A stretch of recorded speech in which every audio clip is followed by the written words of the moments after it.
கர்த்தருடைய பரிசுத்த நாமத்திற்கு மகிமை உண்டாவதாக. லேவி பைபிள் மினிஸ்ட்ரியின் மூலமாய் உங்களை சந்திப்பதில் மிகுந்த மகிழ்ச்சி அடைகிறோம். கர்த்தர் தாமே உங்களை ஆசீர்வதிப்பாராக. இன்றைக்கும் நாம் பார்க்க போகிற தேவ செய்தியின் தலைப்பு கர்த்தருடைய 6 நாள் படைப்புகளும் இயேசு கிறிஸ்துவின் ஆவிக்குரிய படைப்புகளும். இந்த படைப்புகளை குறித்து நாம் ஏற்கனவே படித்திருக்கிறோம்.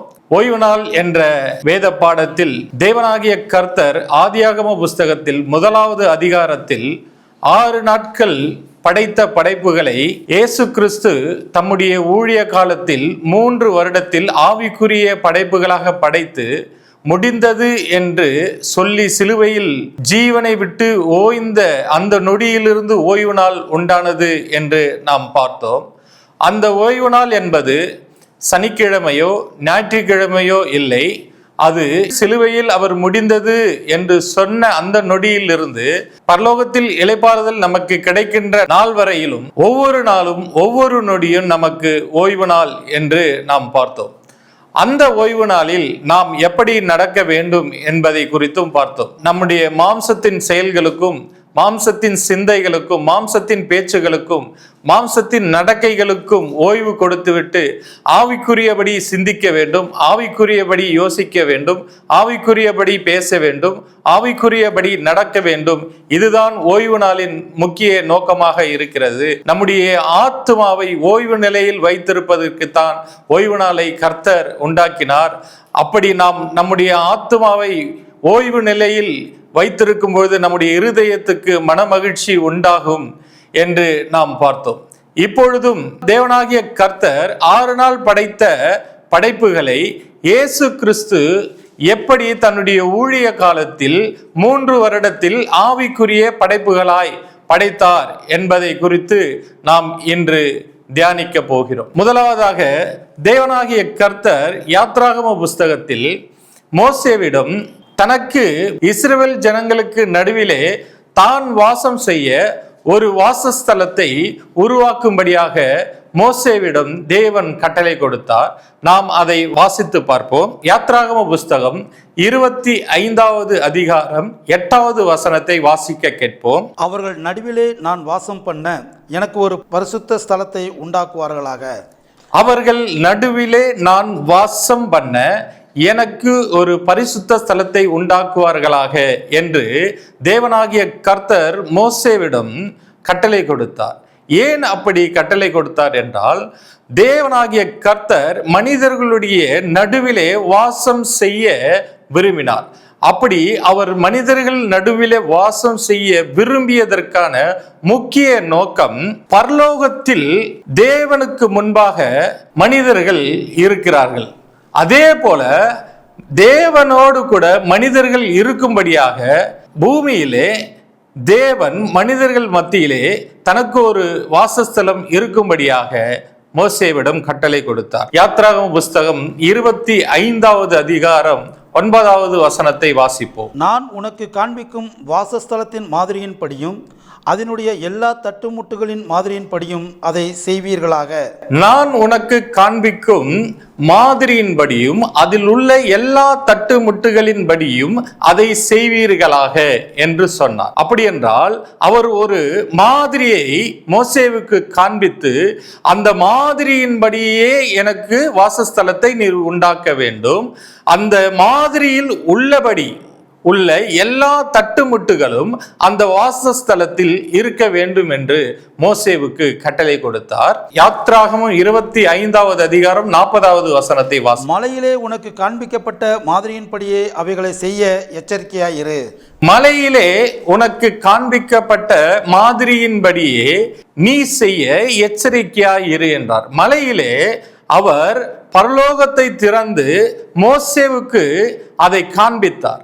பரலோகத்தை மோசேவுக்கு காண்பித்து, பரலோகத்தில் எப்படியெல்லாம் இருக்கிறது, மகா பரிசுத்த ஸ்தலம் எப்படி இருக்கிறது, பரிசுத்த ஸ்தலம் எப்படி இருக்கிறது, கடல் எப்படி இருக்கிறது, தீபங்கள் எப்படி இருக்கிறது, பலிபீடம் எப்படி இருக்கிறது, அதே போலவே நீ பூமியிலே எனக்கு ஒரு வாசஸ்தலத்தை உண்டாக்க வேண்டும் என்று பரலோகத்தை திறந்து காண்பித்தார்.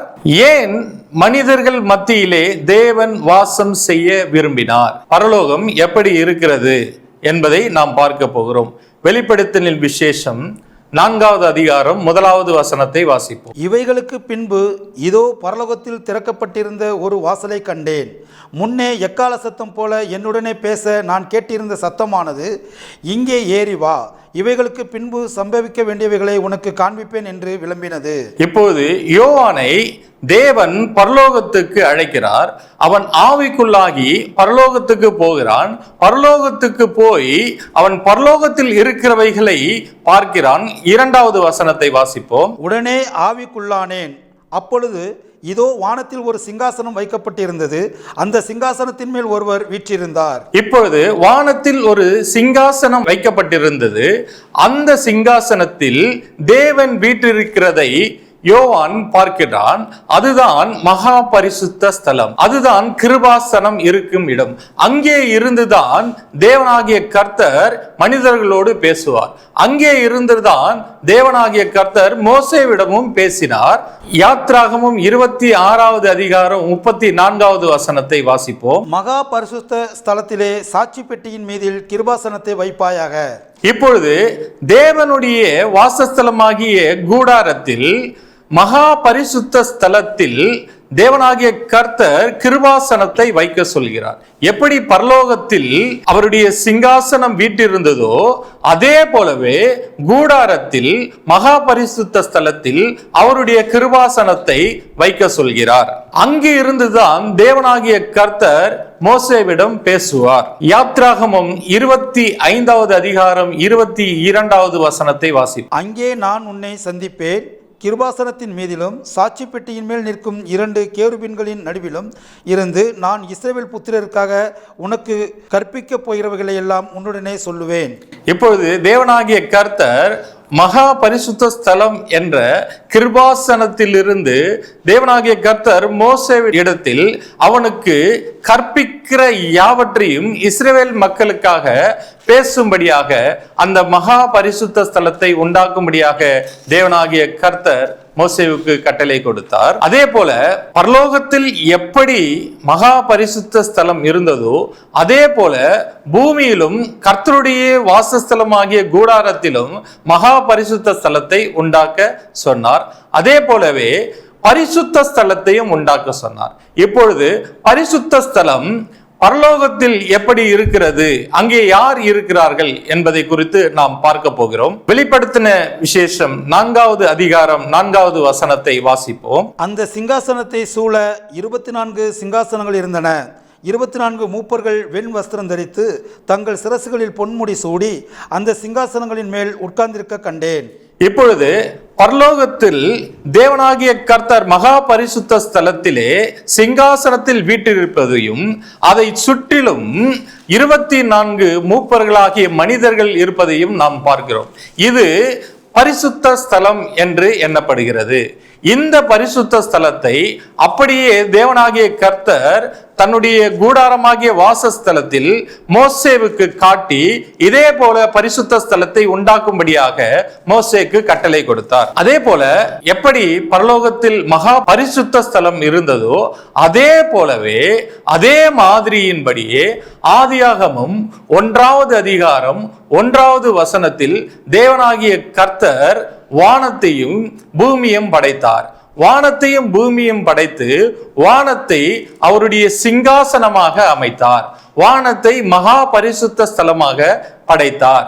பூமியை மனிதர்கள் வாசம் செய்கிற பரிசுத்த ஸ்தலமாக படைத்தார். நாம் ஆதியாகமம் 1வது அதிகாரம் 1வது வசனத்தை வாசிப்போம். ஆதியிலே தேவன் வானத்தையும் பூமியையும் சிருஷ்டித்தார்.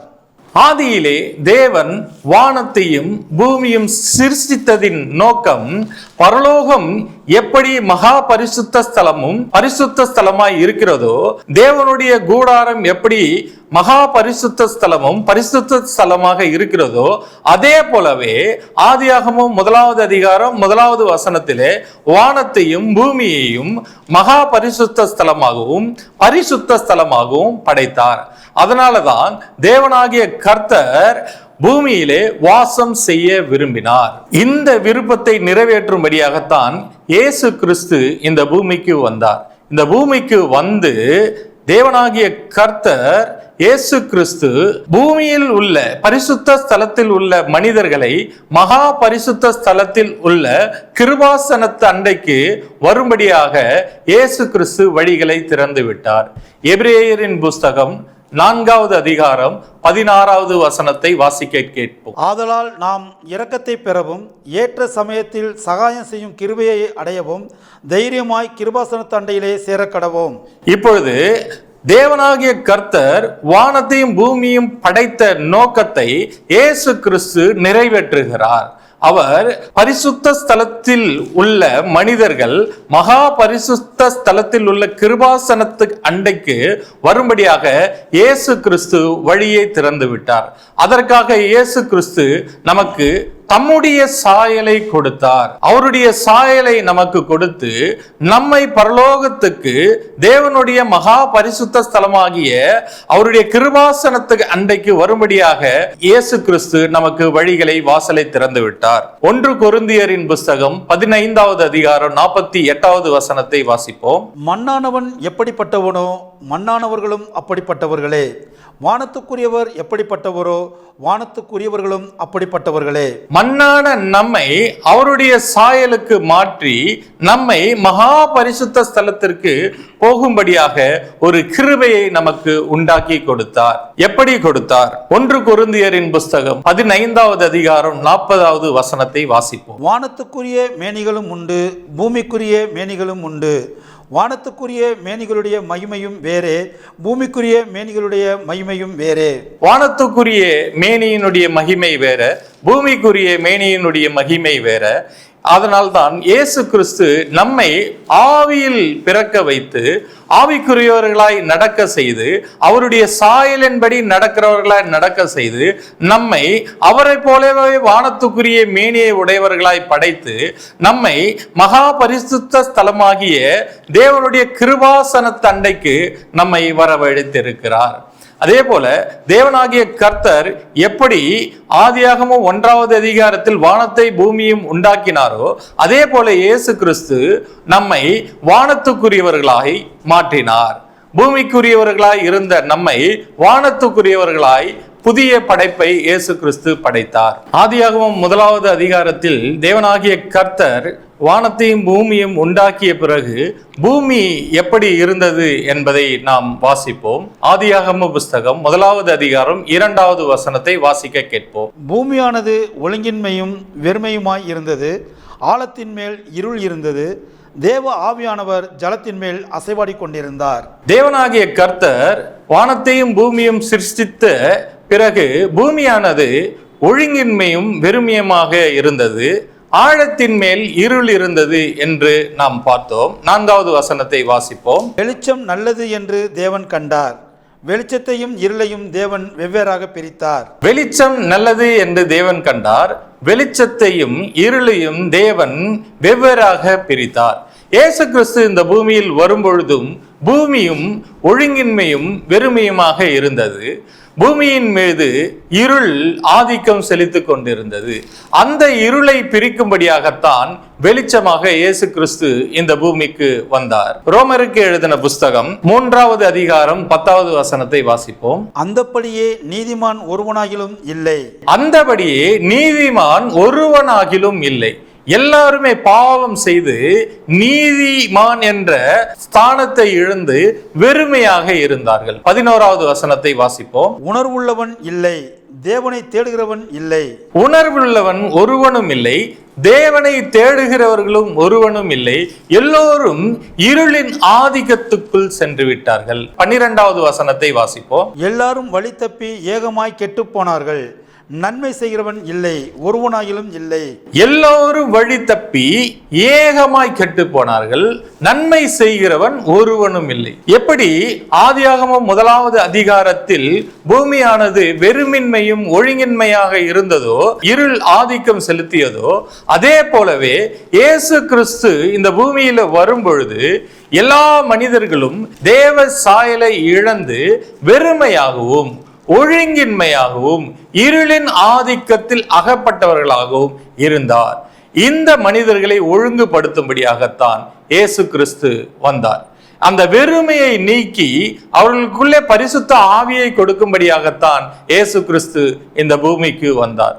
கோலநாளமைகளை நேராக செவ்வையாக மாற்றும்படியாகத்தான் இயேசு கிறிஸ்து இந்த பூமிக்கு வந்தார். பிலிப்பியரின் புஸ்தகம் 2வது அதிகாரம் 15வது வசனத்தை வாசிப்போம். கோணலும் மாறுபாடுமான சந்ததியின் நடுவிலே குற்றமற்றவர்களும் கபடற்றவர்களும் தேவனுடைய மாசற்ற பிள்ளைகளுமாய் இருக்கும்படிக்கு கோணலும் மாணலுமான ஒழுங்கின்மையான சந்ததியிலிருந்து நம்மை தேவ பக்தி உள்ள பிள்ளைகளாக, ஆவிக்குரிய பிள்ளைகளாக, தேவ சாயலை உடைய பிள்ளைகளாக நம்மை ஜெனிப்பிக்கும்படியாகத்தான் இயேசு கிறிஸ்து இந்த பூமிக்கு வந்தார். அப்படி வந்து அவர் இருளிலிருந்து வெளிச்சத்தை பிரித்தார். எப்படி ஆதியாகம புஸ்தகத்தில் தேவனாகிய கர்த்தர் இருளை பிரிக்கும்படியாக வெளிச்சத்தை உண்டாக்கினாரோ, அதே போல இயேசு கிறிஸ்து இருளை பிரிக்கும்படியாக வெளிச்சமாக வந்து இருளில் உள்ள மக்களை வெளிச்சத்திற்கு பிரித்தார். எபேசியரின் புஸ்தகம் 5வது அதிகாரம் 8வது வசனத்தை வாசிப்போம். முற்காலத்தில் நீங்கள் அந்தகாரமாய் இருந்தீர்கள், இப்பொழுதோ கர்த்தருக்குள் வெளிச்சமாய் இருக்கிறீர்கள், வெளிச்சத்தின் பிள்ளைகளாய் நடந்து கொள்ளுங்கள்.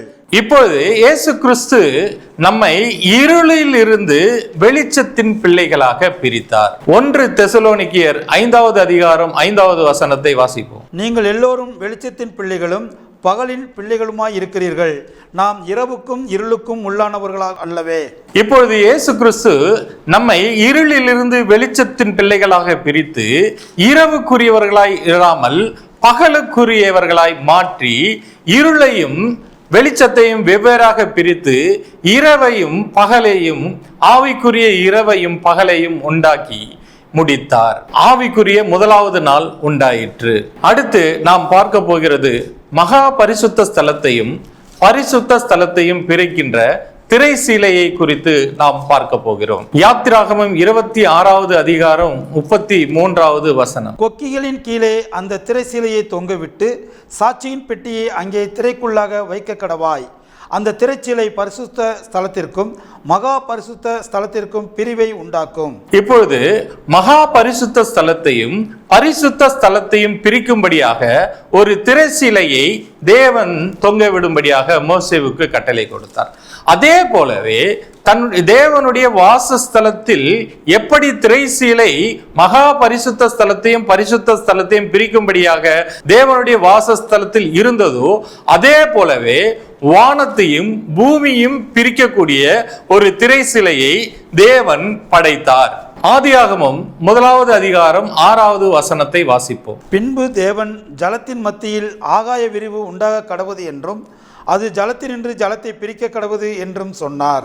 இப்பொழுது தேவன் ஆகாய விரிவை உண்டாக்கி ஜலத்திலிருந்து ஜலத்தை பிரிக்கும்படியாக ஒரு விஷயத்தை இங்கு சொல்கிறார்.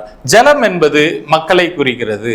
வெளிப்படுத்தின விசேஷம் 17வது அதிகாரம் 15வது வசனத்தை வாசி. பின்னும் அவன் என்னை நோக்கி, அந்த வேசி உட்கார்ந்திருக்கிற தண்ணீர்களையே கண்டாயே, அவைகள் ஜனங்களும் கூட்டங்களும் ஜாதிகளும் வாசைக்காரருமாம். இப்பொழுது இங்கு தண்ணீரை ஜனக்கூட்டமாக வேத வசனம் குறிப்பிடுகிறது.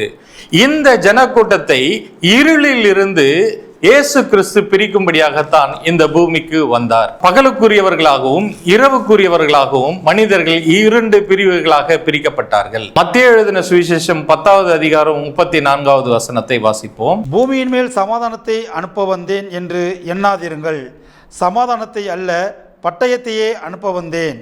பூமியில் சமாதானத்தை அல்ல பட்டயத்தையே அனுப்ப வந்தேன் என்று தேவனாகிய இயேசு கிறிஸ்து சொல்கிறார். 35வது வசனத்தை வாசிப்போம். எப்படியெனில் மகனுக்கும் தகப்பனுக்கும் மகளுக்கும் தாய்க்கும் மருமகளுக்கும் மாமிக்கும் பிரிவினை உண்டாக்க வந்தேன். இப்பொழுது ஒரே குடும்பத்தில் இயேசு கிறிஸ்து மகனுக்கும் தகப்பனுக்கும் தாய்க்கும் மகளுக்கும் பிரிவினையை உண்டாக்க வந்தேன் என்று சொன்னார். எப்படி இந்த பிரிவினை உண்டாகும்? ஒரு குடும்பத்தில் ஒரு தகப்பன் ரட்சிக்கப்பட்டால் மகனுக்குள்ளே பிரிவினை உண்டாகும். மகன் ரட்சிக்கப்பட்டால் தகப்பனுக்கு பிரிவினை உண்டாகும். இருளில் இருந்து ஒவ்வொருவராக பிரிக்கின்றார். ஒரு குடும்பத்தில் ஒருவர் ரட்சிக்கப்பட்டால் அவர் பகலுக்குரியவராக மாறிவிடுவார். ரட்சிக்கப்படாதவர்கள் இரவுக்குரியவர்களாக அவர்கள் மாறியிருப்பார்கள். இந்த இருளையும் வெளிச்சத்தையும் பிரிக்கும்படியாகத்தான் இயேசு கிறிஸ்து இந்த பூமிக்கு வந்தார். இதே போலதான் ஆதியாகமம் 1வது அதிகாரத்தில் வானம் என்ற மகா பரிசுத்த ஸ்தலத்தையும் பூமி என்ற பரிசுத்த ஸ்தலத்தையும் பிரிக்கும்படியாகத்தான் தேவனாகிய கர்த்தர் ஆகாய விரிவை திரைச்சிலையாக உண்டாக்கினார். ஆதியாகமம் 1வது அதிகாரம் 7வது வசனம் 8வது வசனத்தை வாசிப்போம். தேவன் ஆகாய விரிவை உண்டு பண்ணி ஆகாய விரிவுக்கு கீழே இருக்கிற ஜலத்திற்கும் ஆகாய விரிவுக்கு மேலே இருக்கிற ஜலத்திற்கும் பிரிவுண்டாக்கினார். அது அப்படியே ஆயிற்று. தேவன் ஆகாய விரிவுக்கு வானம் என்று பெயரிட்டார். சாயங்காலமும் விடியற்காலமும் ஆகி 2ஆம் நாள் ஆயிற்று. இப்படியே தேவனாகிய கர்த்தர் பரலோகத்தில் இருக்கிற மாதிரியே அவருடைய வாசஸ்தலமாகிய கூடாரத்தில் இருக்கிறபடியே மகா பரிசுத்த ஸ்தலத்தையும் பரிசுத்த ஸ்தலத்தையும் பிரிக்கின்ற திரைச்சிலையாக ஆகாய விரிவை உண்டாக்கினார். அந்த திரைச்சிலையை இயேசு கிறிஸ்து கிழித்தார். மத்தேயு எழுதின சுவிசேஷம் 27வது அதிகாரம் 51வது வசனத்தை வாசிப்போம். அப்பொழுது தேவாலயத்தின் திரைச்சிலை மேல் தொடங்கி கீழ் வரைக்கும் 2ஆக கிழிந்தது. பூமியும் அதிர்ந்தது, கண்மலைகளும் பிளந்தது. இயேசு கிறிஸ்து மனிதர்கள் பரலோகத்திற்கு பிரவேசிக்க முடியாமல் இருக்கின்ற அந்த திரைச்சிலையை கிழித்து பரலோகத்திற்கு மனிதர்கள் போகும் வழியை உண்டாக்கி நானே வழி, நானே சத்தியம், நானே ஜீவன் என்று சொன்னார். யோவான் எழுதின சுவிசேஷம் 14வது அதிகாரம் 6வது வசனத்தை வாசிப்போம். அதற்கு இயேசு, நானே வழியும் சத்தியமும் ஜீவனுமாய் இருக்கிறேன், என்னாலே அல்லாமல் ஒருவனும் பிதாவினிடத்தில் வரான். அதாவது தேவனாகிய கர்த்தர் வானத்துக்கும் பூமிக்கும் இடையே ஆகாய விரிவு என்ற திரைச்சிலையை உண்டாக்கினார். அந்த திரைச்சிலையை இயேசு கிறிஸ்து கிழித்து நானே அந்த திரைச்சிலை, என்னை அப்படி கிழித்தார்கள் என்று நிரூபித்து பரலோகத்திற்கு மனிதர்கள் போகும் வழியை உண்டாக்கினார். இதே போல இயேசு கிறிஸ்து நானே கர்த்தர் என்பதை நிரூபித்து காட்டினார். எப்படி தேவனாகிய கர்த்தர் ஆதியாகமம் 1வது அதிகாரத்தில் 6 நாள் படைத்த படைப்புகளை இயேசு கிறிஸ்து தன்னுடைய ஊழிய காலத்தில் ஆவிக்குரிய படைப்புகளாக படைத்து நானே கர்த்தர் என்பதை நிரூபித்து காட்டினார். யோவான் எழுதின சுவிசேஷம் 14வது அதிகாரம் 11வது வசனத்தை வாசிப்போம். நான் பிதாவிலும் பிதா என்னிலும் இருக்கிறதை நம்புங்கள், அப்படி இல்லாவிட்டாலும் என் கிரியைகள் நிமித்தமாவது என்னை நம்புங்கள். நான் பிதாவிலும் பிதா என்னிலும் இருப்பதை நம்புங்கள், அப்படி இல்லாவிட்டால் என் கிரியைகள் நிமித்தமாகவும் நீங்கள் நம்புங்கள் என்று சொன்னார். இப்படிதான் இயேசு கிறிஸ்து ஆதியாகம புஸ்தகத்தில் 1வது அதிகாரத்தில் தேவனாகிய கர்த்தர் 6 நாள் படைத்த படைப்புகளை 1வது நாள் படைப்பை இயேசு கிறிஸ்து இந்த பூமியில் வந்து இருளையும் ஒளியையும் வெவ்வேறாக பிரித்தார். ஆவிக்குரிய படைப்புகளாக நம்மை ஆவிக்குரிய வெளிச்சத்தின் பிள்ளைகளாக படைத்தார். படைத்து நானே கர்த்தர் என்பதை நிரூபித்து காட்டினார். இதுவரை நாம் ஆதியாகம புஸ்தகத்தில் தேவனாகிய கர்த்தர் படைத்த 6 நாள் படைப்புகளை இயேசு கிறிஸ்து எப்படி ஆவிக்குரிய படைப்புகளாக படைத்தார் என்பதை பார்த்து கொண்டு வருகிறோம். முதலாவது நாள் படைப்பாகிய இருளையும் வெளிச்சத்தையும் எப்படி பிரித்தார் என்பதை குறித்து பார்த்தோம். கர்த்தர் தாமே உங்கள் யாவரையும் ஆசீர்வதிப்பாராக. இந்த நிகழ்ச்சியை பார்த்து கொண்டிருக்கிற உங்கள் யாவருக்காகவும் ஜெபிக்க விரும்புகிறோம். ஒரு நிமிடம் தலையை குனிந்து நம்ம ஜெபிப்போமா? எங்களை அதிகமாக நேசிக்கிற எங்கள் அன்பின் பரலோக பிதாவே, அப்பா, குமாரனாக இயேசு கிறிஸ்துவின் ஜீவனுள்ள நாமத்தினால் ஆண்டவரே, அப்பா, உம்முடைய சமூகத்தை நோக்கி வந்து நிற்கிறோம் ஆண்டவரே. அப்பா, இந்த நிகழ்ச்சியை பார்த்து கொண்டிருக்கிற ஒவ்வொருக்காக ஆண்டவரே நாங்கள் பாரப்பட்டு ஜெபிக்கிறோம் ஆண்டவரே. என்னென்ன பிரச்சனைகள், என்னென்ன வேதனைகள் ஆண்டவர், என்னென்ன துக்கங்கள், என்னென்ன துயரங்களில் அகப்பட்டிருக்கிறார்களோ ஆண்டவரே, அத்தனை பேரையும் ஆண்டவர் நீர் ஆண்டவரே, ஆண்டவரே ஒரு விஷயம் ஆண்டவர் உடைய வல்லமை இறங்கி ஆண்டவரே அவர்களை தொட்டு அவர்களை சுகப்படுத்தும்படியாக ஜெபிக்கிறோம் ஆண்டவரே. என் தேவாதி தேவன் ஆண்டவரே, நீ சமீபத்துக்கு மாத்திரம் தேவன் அல்ல, தூரத்துக்கும் தேவனா இருக்கிறீர் அல்ல ஆண்டவரே. இந்த நிகழ்ச்சியை பார்த்து கொண்டிருக்கிற ஒவ்வொரு மீதும் ஆண்டவரே உம்முடைய வல்லமை இறங்கட்டும் ஆண்டவரே, உம்முடைய அபிஷேகம் இறங்கட்டும் ஆண்டவரே. இப்பொழுது ஒரு பரிபூரண சுகத்தை கொடுப்பீராக ஆண்டவரே. நீர் இந்த நாளில் ஆண்டவரே இதை பார்த்து கொண்டிருக்கிற ஒவ்வொரு மீதும் ஆண்டவரே உம்முடைய ஆணி பாய்ந்த கரத்தை வைப்பீராக ராஜா. நீங்க பொறுப்பெடுத்துக் கொள்ளுங்க ஆண்டவரே. இப்பொழுது ஒரு பரிபூரண சுகத்தை சுகத்தை கொடுங்க, ஒரு பரிபூர்ண விடுதலையை கொடுக்கும்படியா செபிக்கிறோம் ஆண்டவரே. அப்பா, நீர் அவர்களை தொட்டு சுகப்படுத்தி ஆண்டவரே ஒரு விடுதலையை கொடுத்ததற்காக அப்பா உமக்கு கோடி கோடி நன்றிகளை எடுக்கிறோம் ஆண்டவரே. நீங்கள் தொட்டு சுகப்படுத்தினதற்காக உமக்கு நன்றி செலுத்துகிறோம். இயேசு கிறிஸ்துவின் ஜீவனுள்ள நாமத்தில் ஜெபிக்கிறோம் ஜீவனுள்ள நல்ல பிதாவே. கர்த்தர் உங்களை சுகமாக்கி விட்டார். கர்த்தர் உங்களுடைய பிரச்சனைகள் எல்லாம் மாற்றி விட்டார். இயேசு கிறிஸ்துவின் நாமத்திற்கு மகிமை உண்டாவதா. ஆமென். இதுவரை தேவனுடைய வார்த்தையை கேட்ட உங்கள் யாவரையும் இயேசு கிறிஸ்துவின் நாமத்தில் உங்களை ஆசீர்வதிக்கிறோம். லேவி பைபிள் மினிஸ்ட்ரி என்கிற யூடியூப் சேனலை நீங்கள் சப்ஸ்கிரைப் செய்து அதன் மூலம் வேதத்தின் ரகசியங்களை நீங்கள் அறிந்து கற்றுக்கொள்ளலாம். மேலும் நேரில் வந்து படிக்க விரும்புகிறவர்கள் கர்த்தரின் சேனை ஊழியங்கள் மூலமாக அம்பத்தூர், மதுராந்தகம், கூவத்தூர் ஆகிய இடங்களில் வந்து படிக்கலாம். எங்களை தொடர்பு கொள்ள வேண்டிய தொலைபேசி எண்கள் 6382202310 99 401445 408 790478718 9500107013. கர்த்தர் உங்களை ஆசீர்வதிப்பாராக.